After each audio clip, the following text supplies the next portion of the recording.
जोरदार तालियों की गूंज से स्वागत किया जाए हमारे पहले मेहमान, लोकसभा सांसद भारतीय जनता पार्टी से जगदंबिका पाल जी। सालों का अनुभव है, बेहद प्रखर वक्ता हैं, अनुभवी हैं और हम चाहेंगे कि जगदंबिका पाल साहब आप मंच पे आएं। इनके साथ होंगे इस पैनल में समाजवादी पार्टी के लोकसभा सांसद राजीव राय जी और ये सेशन का संचालन करेंगे इंडिया न्यूज के सीनियर एंकर अभिषेक पांडे। तो अभिषेक, इस पहले और बेहद खास सेशन के लिए मैं मंच आपके हवाले करता हूं। Thank you so much Uday please sir. और इस चर्चा की हम शुरुआत करेंगे, तमाम विषय जो है जिनको लेकर हम बातचीत करेंगे। जिस तरीके से आज के अगर विषय को लेकर बात करें, जो पहला विषय है वह है क्या मुस्लिम का नेता हिंदू नहीं हो सकता। इसी चीज को लेकर हम चर्चा करेंगे। दो खास मेहमान हमारे साथ जुड़ चुके हैं। जिस तरीके से मेरे वरिष्ठ सहयोगी उदय जी ने इंट्रोड्यूस करवाया, सर एक बार फिर से आप दोनों का बहुत बहुत स्वागत है मंच पर। और इस चर्चा की शुरुआत राजीव जी मैं आपसे ही करना चाहूंगा। जिस तरीके से सर ये टॉपिक है, ये बड़ा ही महत्वपूर्ण टॉपिक है, क्योंकि आज के समय देश को अगर हम लेकर बात करें तो ये मुद्दा लगातार उठता रहता है। और मेरा सवाल सीधा आपसे यहां पर यही है कि क्या एक राजनेता जो है उसका काम पहचाना जाना चाहिए या उसकी जाति या धर्म? मुझे लगा कि भारतीय जनता पार्टी की राजनीति मुस्लिम के बिना नहीं हो सकती, मुस्लिम के बिना हिंदू के नहीं हो सकती। अब आप लोगों के प्रोग्राम भी हिंदू मुसलमान के बिना नहीं हो सकते। इस देश में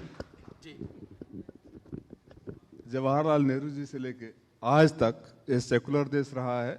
जिसने काम किया है, जिसने चिंता किया है, वही हर धर्म का, हर समुदाय का, हर जात का, हर बिरादरी का, हर क्षेत्र का नेता माना गया है।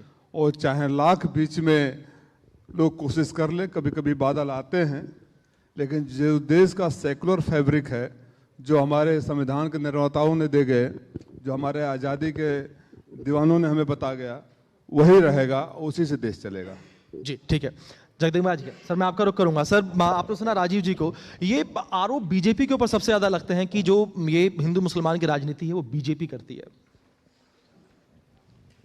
नहीं, देखिए, भारतीय जनता पार्टी हिंदू मुस्लिम की राजनीति करती है। मुझे लगता है कि राजनीति तो भारतीय जनता पार्टी समावेशी करती है जी। और आज भारत के प्रधानमंत्री वो क्या कहते हैं जी, वो कहते हैं सबका साथ, सबका विकास, सबका विश्वास।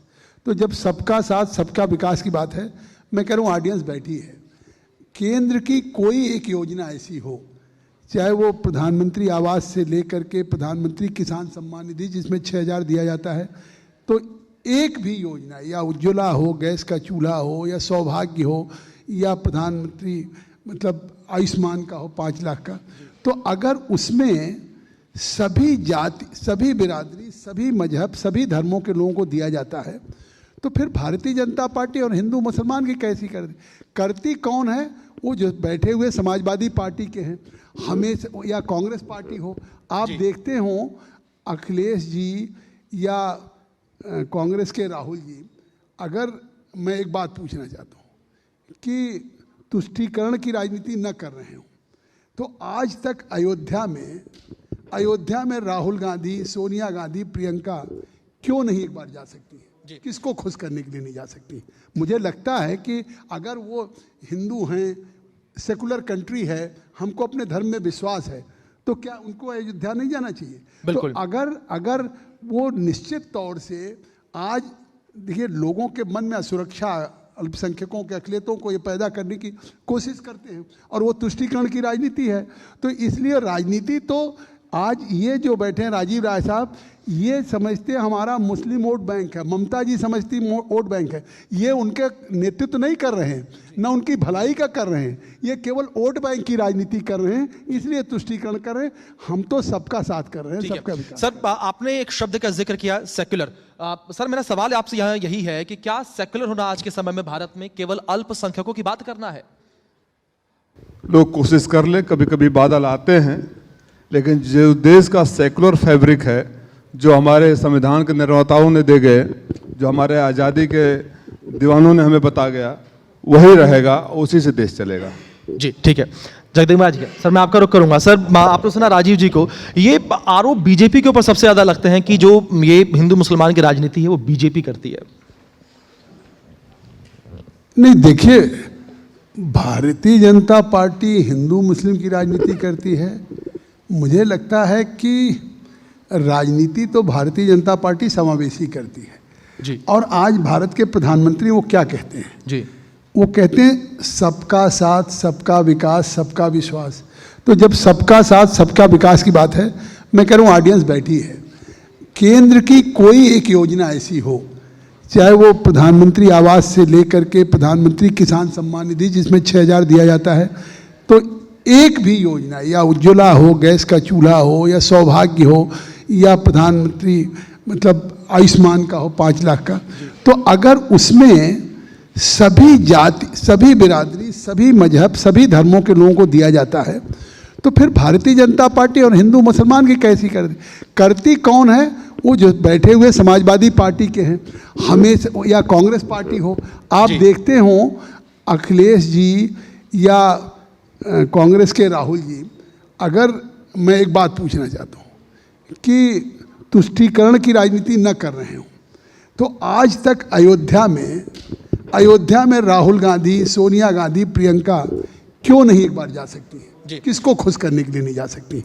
मुझे लगता है कि अगर वो हिंदू हैं, सेकुलर कंट्री है, हमको अपने धर्म में विश्वास है, तो क्या उनको अयोध्या नहीं जाना चाहिए? तो अगर वो निश्चित तौर से आज देखिए लोगों के मन में असुरक्षा, अल्पसंख्यकों के, अकलियतों को ये पैदा करने की कोशिश करते हैं और वो तुष्टीकरण की राजनीति है, तो इसलिए राजनीति तो आज ये जो बैठे हैं राजीव राय साहब, ये समझते हैं हमारा मुस्लिम वोट बैंक है, ममता जी समझती वोट बैंक है।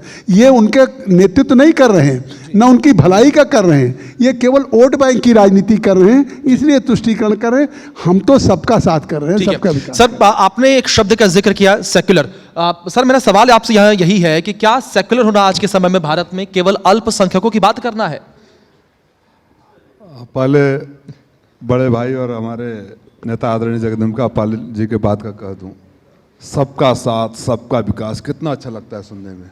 और आपको यकीन ना हो तो कितने अपने लोगों को अपने साथ लेकर ये लोकसभा से लेकर विधानसभा में बैठते हैं और कैबिनेट में कितने सबको लेकर बैठाते हैं, आप संख्या गिन लीजिएगा।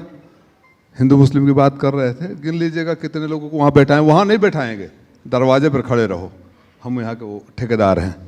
दूसरी बात, सेकुलर को फिर आप हिंदू और मुसलमान से मत बांटिए जी। अब हिंदू मुसलमान के चल ही रहा था, मुझे दूसरा शब्द सुनने के लिए था, क्योंकि 5-6 शब्दों के बाद भारतीय जनता पार्टी की कोई राजनीति नहीं है। आपने हिंदू मुसलमान सुना, अगले लाइन में आ गया मंदिर मस्जिद। आप मंदिर नहीं जा सकते, आप ठेकेदार हैं क्या? मुझे लगा भगवान राम ने जो अयोध्या में गाना गाते थे लोग, जिसने हमको लाया हम उसको लेकर आए हैं, सृष्टि बनाने वाले को लेकर अयोध्या गए थे। भगवान ने कहा इससे अहंकारी लोगों को हमारे पास जगह नहीं, अयोध्या से बाहर जाओ। तो अयोध्या के फैसले के बाद मुझे लगा भगवान ने जो फैसला दिया थोड़ा खामोश रहेंगे, लेकिन क्या है ना, अहंकार बहुत भयंकर बीमारी है। और मुझसे ज़्यादा समझदार, मुझसे ज़्यादा बुद्धिमान जो मैं कहता हूँ वही सही है नहीं। सेकुलर देश के संविधान में है, सेकुलर इस देश के संविधान निर्माताओं ने हमें देकर गए हैं। मैंने फिर कह रहा हूँ, सेकुलर का कोई ठेकेदार नहीं हो सकता। केवल एक धर्म, एक जाति से जोड़ना, सेकुलर रहना सबकी जिम्मेदारी है। अगर जिसको संविधान में यकीन है, जिसको इस बात में यकीन है कि देश की आज़ादी की लड़ाई में सब कांधे से कांधा मिलाकर खड़े हो गए, और बात है कि जो कहीं नहीं खड़े थे आज सत्ता में बैठे हुए हैं, बिल्कुल ये अलग बात है। बिल्कुल सर, ये बड़े आरोप लगते हैं अगर भारतीय जनता पार्टी को लेकर बात करें कि जो हिंदू मुस्लिम की राजनीति को लेकर जिक्र किया जाता है। और दूसरी ओर सर एक बड़ा पॉइंट ये भी है जो आरोप विपक्ष के नेता आप लोगों के ऊपर लगाते हैं कि आप लोग हर जगह पर मंदिर ढूंढ लेते हैं, खासतौर पर वहां जहां मस्जिद है। देखिए, मैं एक सवाल करना चाहता हूँ। आज आप चर्चा कर रहे हैं कि मुस्लिम का नेता हिंदू क्यों नहीं हो सकता है जी, और आज आप चर्चा ये कर रहे हैं कि आप हिंदू मुसलमान की बात कर रहे हैं। मैं ये मान लेता हूँ कि राजीव राय जी हों, इनकी पार्टी हो, कांग्रेस पार्टी हो, अगर ये नेतृत्व कर रहे हैं, ये अल्पसंख्यकों के, मुस्लिम के बहुत हमदर्द हैं, तो हमदर्दी क्या है? कौम के लिए कुछ करेंगे। बिल्कुल। इनको भी 4 बार सरकार में आने का मौका मिला उत्तर प्रदेश में, कांग्रेस पार्टी भी लंबे कालखंड तक थी। क्या किसी भी सभ्य सोसाइटी में, किसी इस्लामिक देश में 3 तलाक है। मतलब आप कल्पना करिए कि रोटी जल जाए किसी उसकी अहलिया के हाथ से या किसी बेटी के हाथ से, और उसका शौहर को गुस्सा आ जाए कि रोटी जल गई, काली हो गई, और 3 बार तलाक कह दिया, उसके बाद तलाक हो जाए। ये किसी सोसाइटी में सभ्य है? या चले गए फॉरेन और उसके बाद कोई किसी चीज़ पे आ गया। मैंने अपनी आंखों से देखा, मेरी कंस्टिट्यूंसी में एक बहन अपने 3 बच्चों को लेके आती है, उसके पति जिससे शादी हुई, उसके फादर ने पढ़ाया, बाहर गया, प्रोफेसर हो गया। अब प्रोफेसर हो गया, वहीं से 3 तलाक कर दिया। अब आप सोचिए कि 3 बच्चों को लेकर के कैसे रहेंगे। अगर उस 3 तलाक को जिस समय नरेंद्र मोदी की नेतृत्व की सरकार ख़त्म कर रही थी, तो राजीव भाई नहीं लेकिन इनके नेता उस 3 तलाक लागू रहे उसके पक्ष में खड़े थे, कांग्रेस पार्टी उसके पक्ष में थी। तो ये किस बात का नेतृत्व है? समाज का नेतृत्व है। आप बात करते हैं हिंदू मुसलमान। सर ये मैं कह रहा हूं, मुझे ज्वाइंट पार्लियामेंट्री कमेटी ऑन वक्फ का चेयरमैन बनाया गया। जी, एक बहुत सेंसिटिव मैटर है। हर गांव में किसी ने मुसलमान या अल्पसंख्यक अकलियत अल्लाह के नाम पे वो वक्फ करता है कि हमारे पास जायदाद है, अपनी गाढ़ी कमाई की ईमानदारी का जायदाद हम देंगे अल्लाह के नाम पे, जिसका मालिक अल्लाह रहेगा, लेकिन उसका फ़ायदा गरीब को, पसमानदा को, ख़वातीन को, बहनों को या विडोज को या बच्चों को एजुकेशन हेल्थ में मिले। आज दिल्ली का हो वक्फ की प्रॉपर्टी, लखनऊ की हो या मऊ की हो, किसने मुतवल्लियों ने बेच रखा है। कहीं किसी गरीब को अगर वक्फ का कोई फ़ायदा मिल रहा हो तो आज इतने दिन हुकूमत में उत्तर प्रदेश में आप थे या कांग्रेस थी, आज जो लोग अपनी कमाई को ईमानदारी से समाज के गरीब के लिए देते थे, भलाई के लिए, उसका फ़ायदा मॉल बन रहा है, होटल बन रहा है। लोग जो मुतवल्ली हैं या वक्फ सिया सुन्नी वक्फ बोर्ड के जो लोग हैं अहलकार, वो उसको खुर्द-बुर्द कर रहे हैं। आज मैंने 6 महीने मेहनत किया, 10-10 घंटे, आपने भी चर्चा में भाग लिया, राजीव भाई ने भी, और अच्छी डिबेट में भाग लिया। और दोनों अब ये हुआ कि एक प्रॉपर्टी वक्फ की उम्मीद पोर्टल पे रजिस्टर्ड कराई जाए, और उसकी जो भी आमदनी होगी, ये आरोप लगा रहे थे सरकार ले लेगी। मतलब अब लोगों को गुमराह करने के लिए सर जो अनियमितताएं को दूर करने का काम किया गया और उसको लेकर भी विरोध हुआ। एक रिएक्शन राजीव जी से इस पे लेता हूं मैं। राजीव जी, सर ने बड़ा ये इंपॉर्टेंट टॉपिक छेड़ दिया इस बीच। आप अगर वक्फ को लेकर बात करें, आप लोगों ने उसका सपोर्ट भी नहीं किया, क्योंकि जो वक्फ की जमीन थी उसको कई सारे ऐसे मामले निकलकर सामने आते थे जहां पर ये कहा गया कि वक्फ की जमीन का दुरुपयोग किया गया, वो जमीन दी गई थी सजदा करने के लिए, इनसे पूछ लीजिए अगर ये कह देंगे ऑन एयर कि नहीं वक्फ की जो प्रॉपर्टी लोग करते हैं और उसका फायदा वाकई गरीब स्टूडेंट्स को पसमानदा मिल रहा, तो मैं इनकी बात स्वीकार करूंगा, मैं इन पे भरोसा करता हूं। अगर ये कह दें या उसमें सुधार की जरूरत नहीं थी, तो जब सुधार की जरूरत थी तो ये तुष्टीकरण नहीं है। अगर नेतृत्व करना चाहें तो याद करिए साहबानों का केस, साहबानों में फैसला हुआ, मुस्लिम महिलाओं की सुरक्षा की बात आई, और पार्लियामेंट में राजीव गांधी ने कानून बदल दिया। तो ये तुष्टीकरण से कभी नेता नहीं हो सकते, चाहे समाजवादी पार्टी चाहे। ठीक राजीव जी। अच्छा, मैंने शुरू में कहा था, पहले तो बात आपने एक दुविधा वाली कर दी प्रिया जी, कि मुझे पता होता कि हिंदू मुसलमान पर आप बुला रहे हैं, मैं तो इनको सुनकर चला आया। और मेरी दूसरी दुविधा ये कि इतना इनका सम्मान करता हूँ कि शायद कोई और उस साइड बैठा होता तब तक ज़्यादा हो गया होता।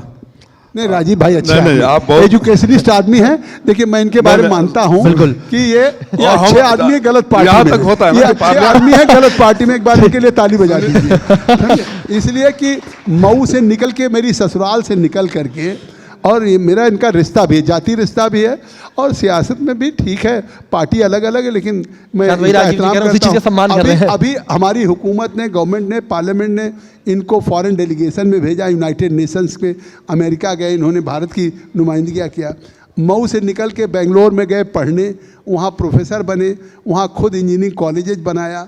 तो हम लोग मतलब इनका बहुत सम्मान करते हैं। सवाल इनका सम्मान करते हैं, अच्छे ह्यूमन बीइंग हैं।